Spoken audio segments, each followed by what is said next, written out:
por nombre definiendo el Evangelio de Jesús, ¿no? El Evangelio que Jesús predicó, el Evangelio que Jesús reveló. Así que vamos a ver en esta serie, que nos va a llevar unas cuantas de ellas, vamos a ver varios temas importantes en relación al Evangelio que Jesús predicó, ¿no? En esta serie veremos eso, cómo el Señor Jesús definió su Evangelio. Y abramos un paréntesis y pongamos el único. Amén. Porque es el único evangelio verdadero. ¿Y por qué esta aclaración? Porque hay muchos evangelios, ¿no? En estos 2000 años de tiempo que está la iglesia en la tierra, ha habido, hay y seguirá habiendo muchos otros evangelios. Por eso es importante que nosotros entendamos cuál fue el evangelio que el Señor Jesucristo predicó. Vamos a concentrarnos, ¿no?, en el rico contenido doctrinal, en el rico contenido de enseñanzas que tiene el mensaje que proclamó Jesús, tanto a individuos como a multitudes. Individuos, por ejemplo, como el maestro fariseo Nicodemo, ¿no? Esa fue una evangelización individual, donde Jesús estuvo cara a cara con este hombre, o como en el capítulo 4 también del Evangelio de Juan, como Jesús también le predicó individualmente a una mujer samaritana. Pero vamos a ver y a concentrarnos en el rico contenido, como decía recién, doctrinal del mensaje que proclamó Jesús, tanto a individuos como a multitudes. Vamos a considerar los temas principales de su discurso y lo compararemos con el Evangelio popularizado en nuestros días. Cuando entendamos el Evangelio según Jesucristo, cuando entendamos el Evangelio que Jesús predicó, vamos a poder hacer una comparación con muchos evangelios que son muy populares en nuestros días. ¿A fin de qué? Con el propósito de obtener un entendimiento más claro de lo que enseñaba Jesús, y que eso es realmente lo que nos debe interesar. Veremos unas palabras claves en las enseñanzas, en las doctrinas del Evangelio de Jesús. Por ejemplo, como el arrepentimiento, la fe, el discipulado y el señorío. Esas palabras importantes veremos, ¿no?, que nutren, ¿no?, las enseñanzas, las doctrinas que contienen el Evangelio del Señor Jesucristo. Y nos podemos hacer una pregunta, ¿no? ¿Cuándo fue la última vez que escuchamos presentar el Evangelio de Jesús en términos de llamando a la gente al arrepentimiento? ¿Cuánto hace que no escuchamos ese Evangelio? El Evangelio que llama al pecador a que se arrepienta. El Evangelio que llama al pecador a que deje su pecado y venga a Cristo en arrepentimiento y fe. En oposición a muchos evangelios que simplemente hacen un llamado a la gente diciéndole: ven a Cristo que todo te va a ir mejor. Ven a Cristo que tu matrimonio se va a solucionar. Ven a Cristo que tu economía se va a solucionar. Por eso la pregunta es: ¿cuándo fue la última vez que hemos escuchado presentar el Evangelio en estos términos, llamando a la gente al arrepentimiento? No está de moda, obviamente, ese Evangelio en este siglo XXI. No está de moda predicar un Evangelio que exija arrepentimiento de parte del pecador. Empecemos con el arrepentimiento. De estas palabras claras que contienen el Evangelio según Jesús, el Evangelio que predicó Jesucristo, y nos referimos al arrepentimiento, a la fe, el discipulado y el señorío. Vamos a comenzar viendo hoy el arrepentimiento, porque es precisamente en ese punto, en esa palabra, es donde empezó el Señor Jesucristo su ministerio. Vayamos a Mateo capítulo 4, al principio del ministerio del Señor Jesucristo, y veamos cómo el Señor Jesús comenzó su evangelio. Vamos a ver qué dice el contenido de las Sagradas Escrituras. Mateo 4, ahora vamos a ir a Marcos también. Mateo 4, versículo 17. Fíjese que en el versículo 12 tiene un título en el pasaje que dice: Jesús principia su ministerio. O sea, este es el comienzo. Jesús va a empezar, tiene alrededor de 30 años de edad y va a comenzar su ministerio. Se va a hacer público, va a comenzar su ministerio, por el cual el Padre lo envió a este mundo. Y en el verso 17 dice, desde entonces comenzó Jesús a predicar y a decir. 2 puntos. ¿Cómo comenzó Jesús su evangelio en la tierra? Desde entonces comenzó Jesús a predicar y a decir, arrepentíos. La primera palabra. Así comenzó Jesús su evangelio en este mundo. Arrepentíos porque el reino de los cielos se ha acercado. Y obviamente que para entrar al reino de los cielos, lo cual implica, para ser salvos, lo primero que hay que hacer es que arrepentirse. No una invitación a que vengas a Cristo para que el Señor solucione la economía de tu vida. O que solucione la rebeldía de tu hijo. No, no tiene nada que ver con eso. Jesús principia su ministerio llamando a la gente al arrepentimiento. Vayamos a Marcos, capítulo 1, donde también principia el evangelio Jesús. Comienza su ministerio. Marcos, capítulo 1, versículo 14. Marcos 1, verso 14. Dice el título en el pasaje, Jesús principia su ministerio. Lo mismo que vimos recién en Mateo 4. Dice allí, ahora el evangelista Marcos, después que Juan fue encarcelado, después que Satanás a través de Herodes, ¿qué hace? Pone silencio al encerrar a Juan el Bautista, quien era el precursor del Mesías de Jesús, quien por mandato de Dios, él que hacía, llevaba adelante un ministerio de ¿qué? De bautismo, diciéndole al pueblo de Israel que preparara su corazón para creer en aquel que venía detrás de él, haciendo referencia precisamente a Jesús. Pero es detenido, es callado Juan el Bautista con ese mensaje del cielo. E inmediatamente que es callado, comienza Jesús a abrir su boca y a predicar el evangelio. Dice, después que Juan fue encarcelado, Jesús vino a Galilea predicando el evangelio del reino de Dios. ¿Qué vino a hacer Jesús a Galilea? A predicar el evangelio de Dios. ¿Y cuál era el contenido del evangelio de Jesús? Versículo 15, diciendo, el tiempo se ha cumplido y el reino de Dios se ha acercado. ¿Saben qué tienen que hacer? Arrepentíos y creed en el evangelio. Entonces vemos claramente en estos 2 pasajes, en estos 2 textos, que registran el principio del ministerio público de Jesús, donde el objetivo claro del Señor era llamar a los pecadores al arrepentimiento. Jesús comienza su evangelio con un llamado claro, conciso y radical, diciéndole a los pecadores, dejen su pecado, vengan a Dios por el camino del arrepentimiento. Y este llamado fue el tema reiterado de Jesús. Fue el llamado del tema reiterado en todos los sermones del Señor.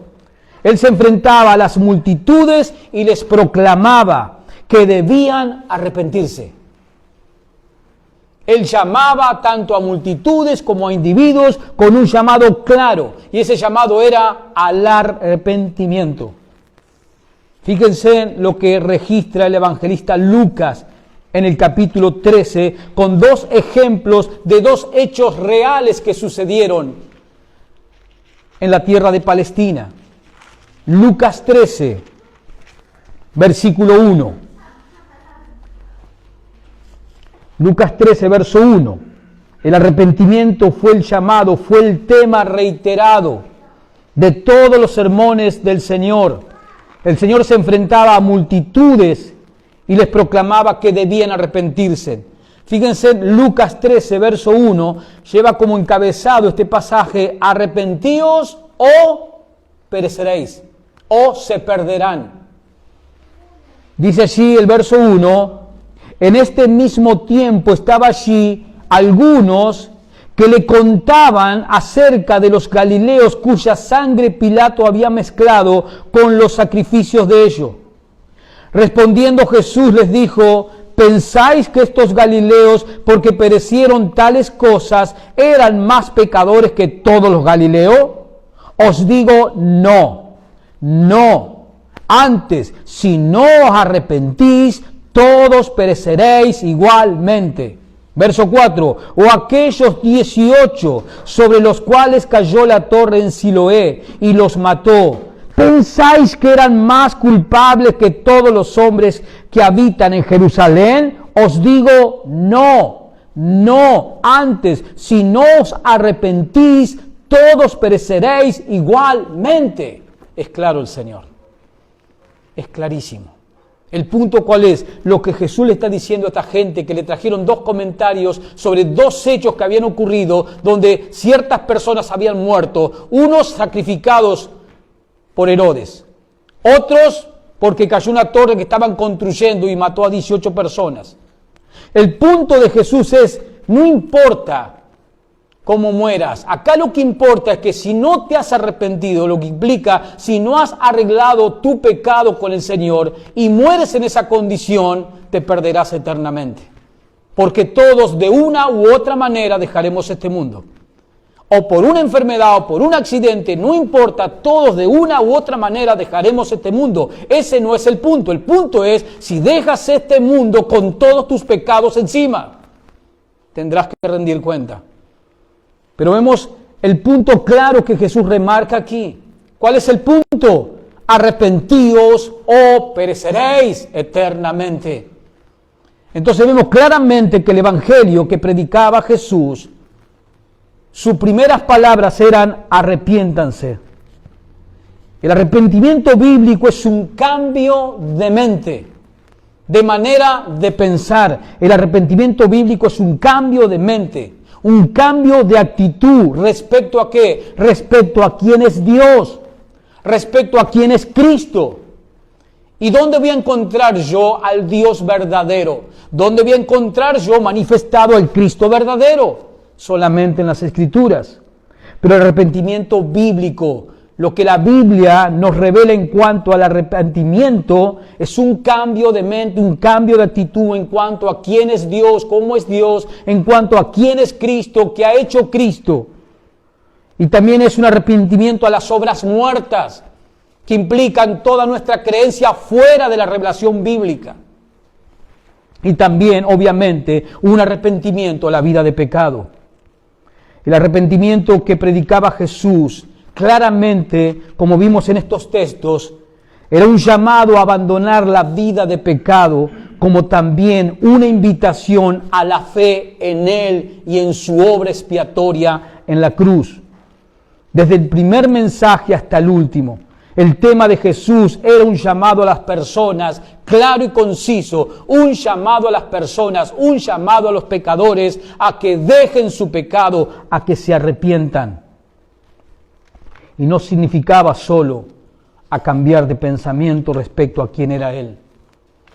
No alcanza, eso no es arrepentimiento, solamente cambiar el pensamiento respecto a quién era Él o a quién Él es en la actualidad, sino también que se apartaran del pecado, que se apartaran de ¿qué? De su yo, de su ego. ¿Para qué? Para seguirle. Y obviamente en estos tiempos, la iglesia de Cristo, el verdadero cristiano, el verdadero creyente, tiene que proclamar el mismo evangelio. Por eso, cuando empecemos a ver en las Escrituras el evangelio según Jesús, el evangelio que predicó Jesús, vamos a ver que hay una oposición con ciertos evangelios que son muy populares, donde no hablan de arrepentimiento, no hablan de pecado, sino la invitación a un Dios que parece estar bien con todo el mundo, por eso quiere bendecir a todo el mundo. Pero el evangelio según Jesús, Él cuando comienza su ministerio terrenal, hace un llamado claro y repetitivo todo el tiempo, diciéndole a las personas, tienes que arrepentirte. Solo así entrarás al reino de los cielos. Iglesia, esa es la pregunta. Él nos mandó a proclamar el mismo evangelio que Él trajo del cielo, que es el único evangelio que puede transportar a un pecador al reino de los cielos, por medio del camino del arrepentimiento. Estamos en Lucas, vayamos al capítulo 24 de Lucas, para que veamos que nosotros tenemos que entender de que Él nos llamó a proclamar el mismo mensaje que Él empezó a proclamar cuando estuvo en la tierra. Lucas 24, versículo 47. Ya el Señor está resucitado. Versículo 47. Él se encuentra con unos discípulos a quien se les aparece, se les revela, y tienen una práctica con ellos. De ahí vamos a extraer el versículo 47. Verso 46 para tomar el contexto. Y les dijo, así está escrito, y así fue necesario que el Cristo, o sea el Mesías, padeciese. En el Antiguo Testamento estaba escrito que el Mesías que tenía que morir. Solamente con mirar Isaías 53, todo un capítulo que claramente revela que el Mesías iba a morir, se le iba a quitar su vida. Verso 46, y les dijo, este es Jesús diciéndole esto a los discípulos, así está escrito y así fue necesario que el Cristo padeciese y resucitase de los muertos al tercer día. Verso 47, y que se predicase en su nombre. ¿Qué tiene que predicar la iglesia? ¿Qué tiene que predicar? El arrepentimiento. Y que se predicase en su nombre el arrepentimiento y el perdón de pecados en todas las naciones, comenzando ¿desde dónde? Este fue el punto de partida, desde Jerusalén. Entonces el Evangelio según Jesús, el verdadero Evangelio, es un llamado, primero y principal, a los pecadores al arrepentimiento. El arrepentimiento, hermanos, es un elemento decisivo, importantísimo, de la conversión de un pecador a ser salvo. Porque no hay verdadera conversión, no puede haber verdadera conversión si no hay ¿qué? Un verdadero arrepentimiento. No puede haber salvación si no hay un verdadero arrepentimiento. Un arrepentimiento bíblico. No puede haber verdadera conversión sin arrepentimiento. Y la palabra griega para arrepentimiento en el Nuevo Testamento es metanoia. Metanoia en el griego es la palabra usada para arrepentimiento. Meta significa después y noeo entender. Meta después y noeo entender. Y significa reflexionar o, esta es la parte importante, cambio de mente. Eso es arrepentimiento. Cambiar de manera de pensar. El uso de metanoia en el Nuevo Testamento siempre apunta, siempre alude a un cambio de manera de pensar, a un cambio de actuar, especialmente del pecado. Eso es lo que significa arrepentimiento, metanoia en el griego.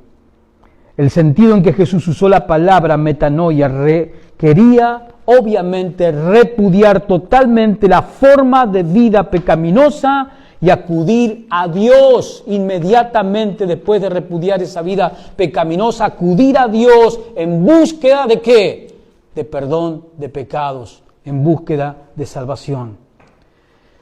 Venga conmigo a Tesalonicenses, porque este cambio de manera de pensar, esta búsqueda de Dios, este cambio de propósito, es el que Pablo tenía en mente cuando explicaba el arrepentimiento que tuvieron los tesalonicenses. Vayamos a primera carta a los Tesalonicenses, capítulo 1. Primera de Tesalonicenses, capítulo 1. carta que ya hemos estudiado expositivamente. Carta a los Tesalonicenses, capítulo 1, verso 9, y vamos a ver que este cambio de manera de pensar, este cambio de estilo de vida, dejando el pecado, este cambio de propósito, es el que Pablo tenía en mente cuando explica en este texto el arrepentimiento de los tesalonicenses. Verso 9, dice allí el apóstol Pablo, porque ellos mismos cuentan de nosotros la manera en que nos recibisteis y cómo, dice Pablo, os convertisteis de los ídolos. Estos tesalonicenses, antes que llegue Pablo con el evangelio allí, ¿qué eran? Idólatras. ¿Y cómo os convertisteis de los ídolos a Dios para servir al Dios vivo y verdadero?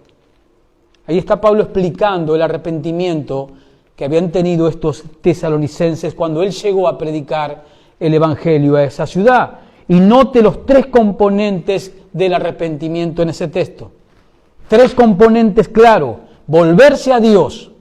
Ellos ¿qué hicieron? Se volvieron a Dios. Segundo, apartarse del pecado. Ellos se apartaron del pecado. Y tercero, servir a Dios. Esos son tres componentes que están incluidos, que son parte del verdadero arrepentimiento. Volverse a Dios, apartarse del pecado y servir a Cristo. Si una persona dice estar arrepentida, si una persona dice que se ha arrepentido, esa persona entonces se tiene que volver a Dios, tiene que apartarse del estilo de vida pecaminoso y tiene que servir a Cristo. Y en uno de los lugares donde servimos a Cristo, ¿dónde es? ¿Dónde es? Uno, no el único. De los lugares donde servimos a Cristo. ¿Dónde es? En la iglesia. ¿Por qué? Porque si somos creyentes verdaderos, pasamos a ser ¿qué? Miembros. Un pedazo de ese cuerpo que es la iglesia local. Si una persona dice haber creído en Cristo, entonces quiere decir que se arrepintió.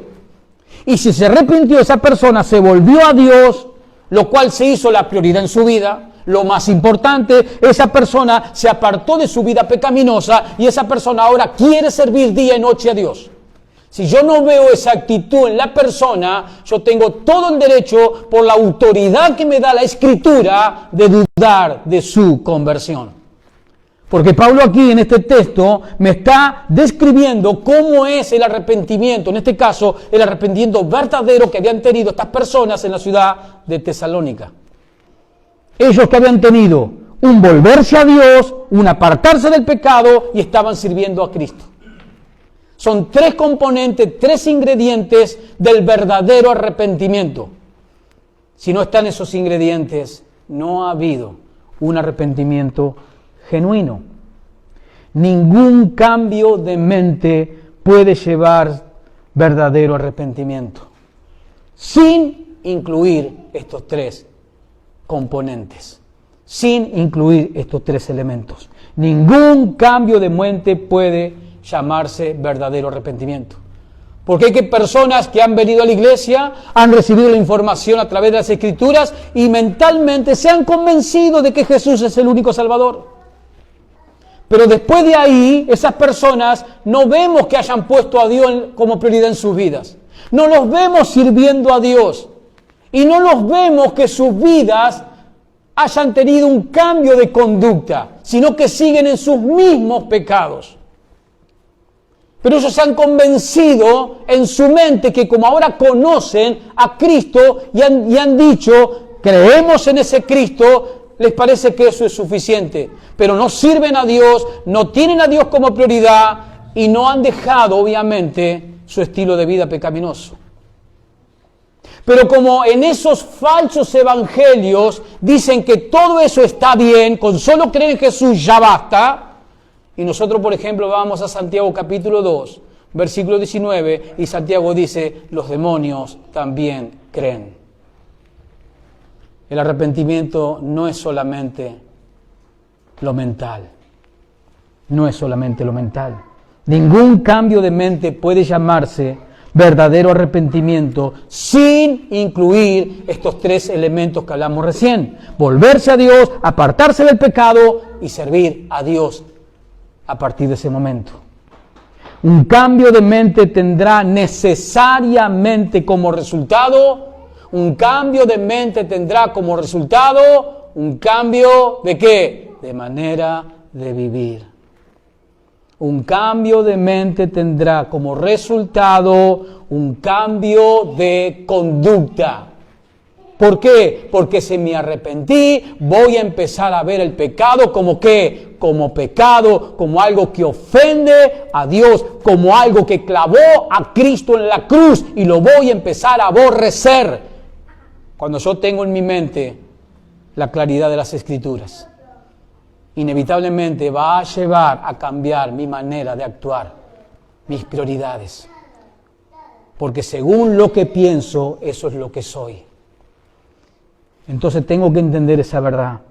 El arrepentimiento también tenemos que entender. El arrepentimiento verdadero, revelado en las Escrituras, no es una obra meramente humana.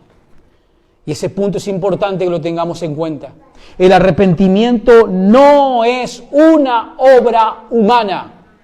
El ser humano por naturaleza propia no puede arrepentirse, sino como todo elemento de la redención, como todo elemento de la salvación, el arrepentimiento es un don otorgado por Dios en su soberanía. Es decir, Él le otorga ese don a quien Él quiere. Y si nos escuchan, los que tienen la escuela arminiana se le paran los pelos. Pero eso es lo que dice y declara la Escritura. El arrepentimiento es un don otorgado por Dios en su soberanía. La iglesia primitiva, acompáñeme a Hechos, y vamos a ver cómo la iglesia primitiva, al describir la conversión de Cornelio, un oficial del ejército romano, fíjese lo que llegaron a decir ellos ante la conversión de Cornelio. Hechos capítulo 11. Cornelio era un gentil. Por primera vez, a través de Pedro, el evangelio le es predicado a los gentiles. Y fíjense en qué dijeron los primeros creyentes, los primeros cristianos, la iglesia primitiva, cuando describieron la conversión de este oficial romano llamado Cornelio. Hechos capítulo 11, versículo 18. Fíjese que en el versículo 1, en ese contexto, es el informe que Pedro le está dando a la iglesia allí en Jerusalén con relación a por qué Pedro había entrado en la casa de un gentil. En este caso sabemos que fue Cornelio, este oficial romano. Y obviamente que Pedro, ¿qué hace? Da el informe para que vean cómo Dios le había abierto la puerta para la salvación también a los gentiles, no solamente a los judíos. Y en ese informe, dice Pedro allí, versículo 18 del capítulo 11, al final de esta exposición que hace Pedro, fíjense en cómo la iglesia primitiva exalta en adoración a Dios diciendo lo siguiente: entonces, oídas estas cosas, ¿qué cosas? El informe que Pedro le dio. Entonces, oídas estas cosas, callaron y glorificaron a Dios diciendo, escuche, de manera que también a los gentiles ha dado, subraya esa palabra, ha dado Dios, ¿qué ha dado? Arrepentimiento. ¿Para qué? Para vida eterna. Es claro el texto que nos muestra que la iglesia primitiva, obviamente compuesta por todos judíos, después del informe que le da Pedro, cuando ellos le pidieron que le diga, Pedro, ¿por qué entraste a la casa de un gentil sabiendo que nosotros como judíos no podemos hacerlo, no debemos hacerlo? Pedro les cuenta en ese informe que todo fue obra de Dios porque Dios le abrió la puerta de salvación a los gentiles, y ante escuchar ese informe, ¿qué hace la iglesia primitiva? Glorifican a Dios y dicen, de manera que también a los gentiles ha dado Dios arrepentimiento.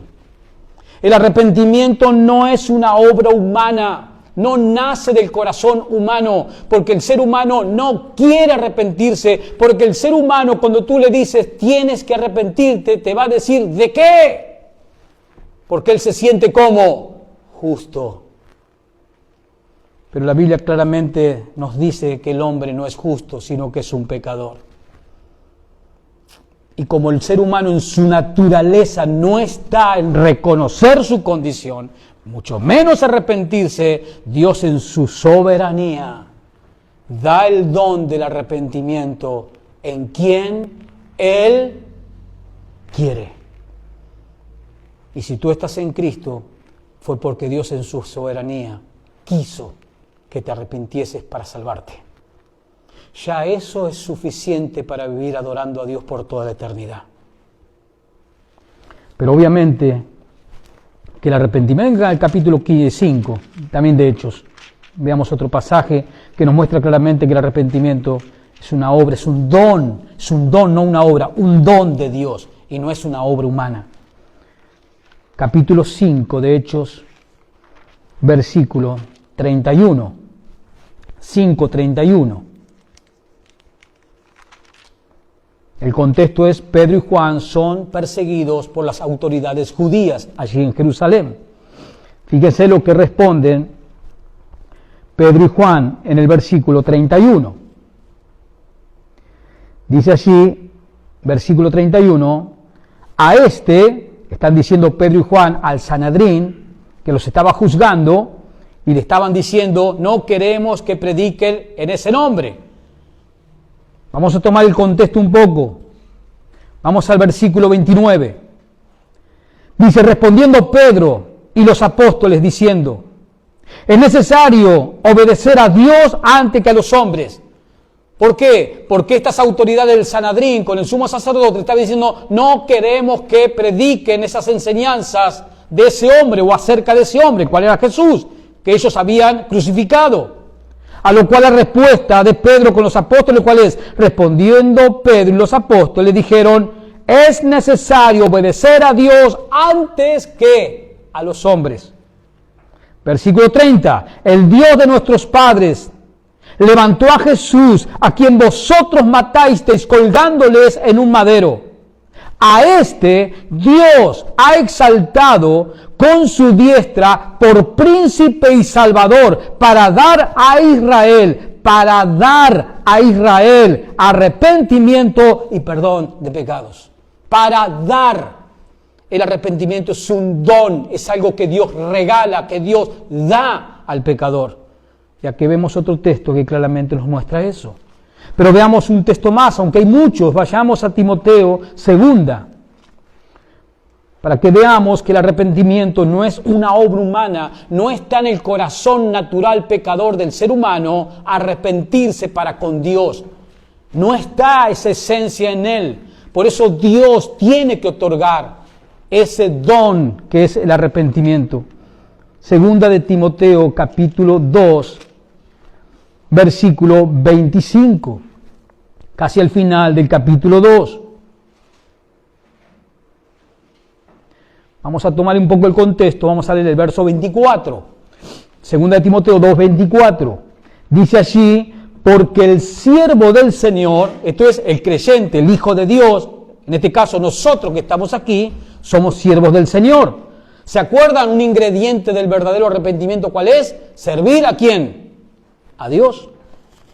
Versículo 24, porque el siervo del Señor no debe ser contencioso, o sea, no debe andar peleando con todo el mundo, no debe ser contencioso, sino todo lo contrario, dice Pablo, sino amable. ¿Para quién? Para con todos, apto para enseñar, sufrido.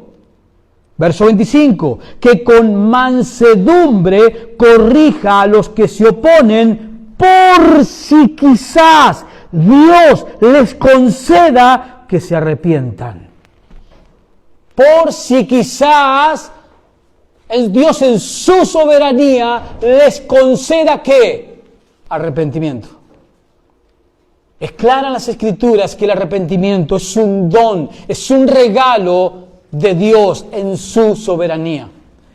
Y tenemos que tener bien claro en eso, que en el corazón del hombre no está el impulso a arrepentirse, si no es por obra de Dios.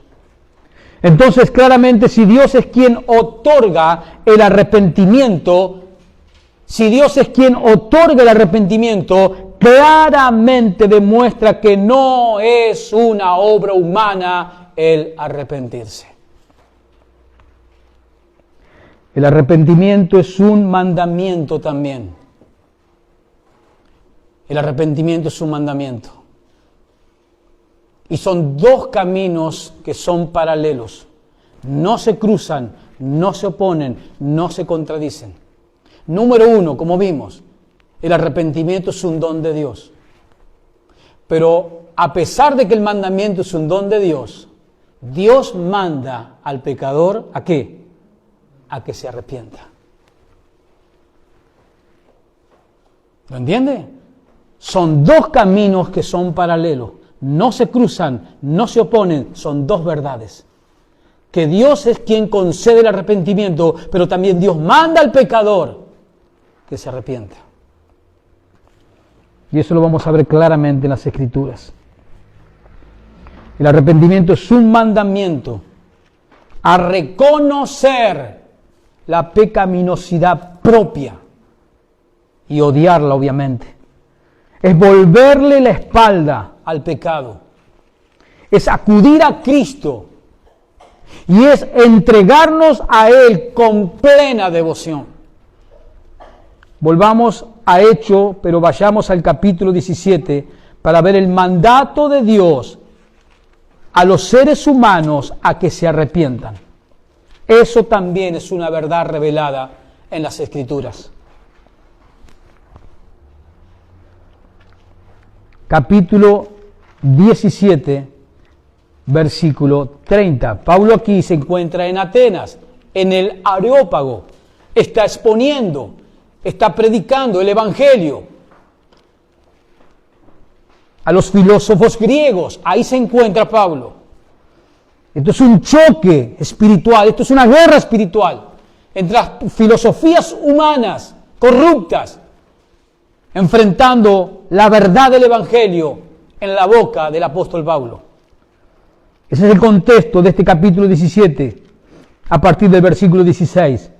Pero vayamos al versículo 30, al final ya del mensaje del apóstol Pablo a estos filósofos griegos. Versículo 30. Dice así el apóstol Pablo: pero Dios, habiendo pasado por alto los tiempos de esta ignorancia, y acá viene el mandato, ahora manda a todos los hombres en todo lugar, ¿a qué? Que se arrepientan. Es un mandato del Dios que creó los cielos y la tierra, el Dios a quien le pertenecen cada alma humana. Cada alma humana le pertenece a Dios porque todo le pertenece a Dios, porque todo lo creó Dios. Dios fue el que le ha dado existencia, entonces Dios tiene todo el derecho a mandar porque todo le pertenece. ¿Tú tienes derecho a mandar en tu casa? Sí, porque es tuya. Entonces tú pones los muebles donde tú los quieres poner y donde te gusta que queden los muebles. Dios creó todo lo que existe. Por eso Él tiene el derecho, en este caso, de decirle al pecador: arrepiéntete. Y obviamente que el mandato de Dios es para beneficio del pecador. Porque si el pecador se arrepiente, él no terminará en la condenación eterna. Pero claramente vemos que el arrepentimiento también es un mandato de Dios. Es claro en las Escrituras. Pero el arrepentimiento, como dijimos hoy, tampoco es una simple actividad mental. No alcanza con decir creo en Jesús. Como dice Santiago en el 2:19, los demonios también creen. No estás haciendo nada impresionante al decir que crees en Jesús. Porque también los demonios creen en Jesús, saben que Jesús es el Hijo de Dios. pero ellos nunca se arrepintieron y no se van a arrepentir. Y así hay muchas personas que han abrazado un evangelio mentiroso, que solamente es decir creer en Jesús, pero sus estilos de vida nunca cambiaron, no sirven a Dios, pero ellos creen porque en su mente se llenó de información acerca de la Biblia, que solamente alcanza con creer en Jesús. ¿Qué dice Santiago en el capítulo 2 a partir del verso 14 en adelante, en esa exposición que hace Santiago? La fe, ¿sin qué? Sin obras es muerta. La fe se tiene que ver, la fe se ve. ¿A través de qué? De tu cambio, de tu transformación. Cuando una persona nosotros la vemos que es transformada, es cambiada, es porque vemos, hay un cambio en su vida, en su conducta de vida, en su manera de pensar, en sus prioridades. Podemos ver la fe en Él. ¿Por qué? Por medio de las obras que se manifiestan en esa persona. El verdadero arrepentimiento, hermano, incluye el intelecto, incluye las emociones y incluye la voluntad. Incluye toda la estructura del ser humano, intelecto, emociones, voluntad. El verdadero arrepentimiento cambia, transforma el intelecto, las emociones y la voluntad de la persona. No lo hace a media, no es simplemente un cambio de mentalidad. No es simplemente tener información y punto. Ya sé que Jesús es el Hijo de Dios y que murió por mí. No alcanza. El verdadero arrepentimiento incluye las emociones también y la voluntad. Tú empiezas a dirigir la vida hacia otro sentido totalmente opuesto al que ibas. ¿Por qué? Porque el arrepentimiento verdadero te transformó en toda estructura. Afectó tu intelecto, afectó tus emociones y afectó obviamente tu voluntad. Hermanos, el próximo domingo vamos a profundizar en estas tres facultades. Más profundo vamos a ir a estas tres facultades, el intelecto, las emociones y la voluntad, para verla a través de las Escrituras, cómo el verdadero arrepentimiento afecta a esas tres áreas.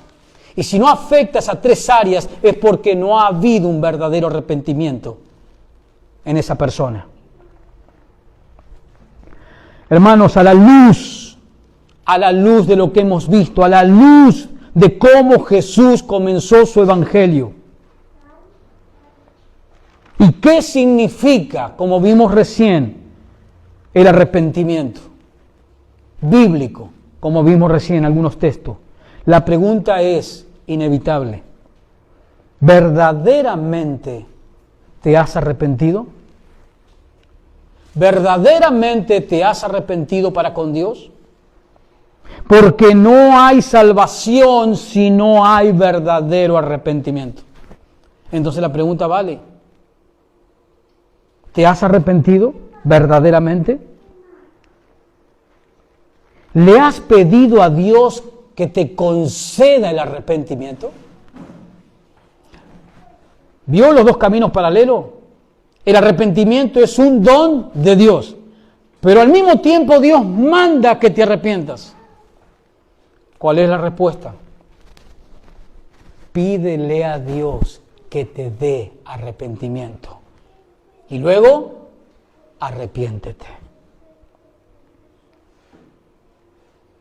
¿Qué le tenemos que decir a una persona que por primera vez va a escuchar el Evangelio de nuestras bocas, si esa es la ocasión? Con educación, sobre todo con mucho amor y paciencia y mansedumbre, como Pablo decía en Timoteo. Tenemos que invitar a esa persona a que le pida a Dios que le dé y le conceda arrepentimiento. Y una vez que Dios le concede el arrepentimiento, decirle: una vez que sientas eso en tu alma, pídele a Dios que quieres arrepentirte. ¿Por qué? Porque no hay perdón de pecados si no hay arrepentimiento. No hay salvación, no hay entrada al reino de los cielos si no hay un genuino arrepentimiento. Ese es uno de los ingredientes principales del Evangelio según Jesucristo. Jesús, cuando empezó su ministerio en esta tierra, comenzó haciendo un llamado a los pecadores: arrepiéntanse. No vino a decirles: vengan, síganme, que sus vidas van a ser exitosas. Vengan, síganme, que van a poder cumplir todos sus sueños postergados. Síganme, que saldrán de la pobreza. Síganme, que sus economías van a estar allá arriba. Esos son eslogans que escuchamos, que no son familiares, de falsos evangelios que se predican y que muchas personas siguen y han abrazado y creen. Y en creer ese evangelio también creen que son salvos. Por eso a veces nosotros los vemos y observamos sus vidas, sus conductas, sus formas de hablar. Vemos el amor que tienen hacia la Biblia y nos agarramos la cabeza porque no tienen amor de la Biblia. No les interesa la Biblia. Sus conductas de vida dejan mucho que desear. Ahí nos damos cuenta por las Escrituras que nunca se han arrepentido. Y si no se han arrepentido verdaderamente, no son salvos. Amén, hermanos. Póngase de pie y vamos a agradecerle al Señor por su enseñanza. Señor, gracias te damos en el nombre de Jesucristo. Padre de amor, Padre de misericordia, de compasión. Padre, te damos gracias por darnos la salvación a través de tu Hijo Jesucristo, por habernos dado el don del arrepentimiento, por habernos guiado a que nos arrepintiésemos y confiáramos en la obra y persona de tu Hijo Jesucristo. Te damos gracias por comprender las Escrituras por medio del obrar del Espíritu Santo en nosotros. Señor, gracias te damos por estar en Cristo, por estar unidos por la fe en Cristo Jesús, en su cuerpo, que es la iglesia local. Señor, ayúdanos a proclamar el Evangelio que Jesús trajo y proclamó en esta tierra, llamando a los pecadores en amor, pero llamándolos al arrepentimiento, a dejar ese estilo de vida pecaminoso, a pensar en Dios correctamente, a pensar en Cristo correctamente y a venir a Cristo para servirlo y seguirlo hasta que Él nos lleve. Señor, gracias por tu palabra, en el nombre de Jesucristo nuestro Señor y Salvador. Amén y amén.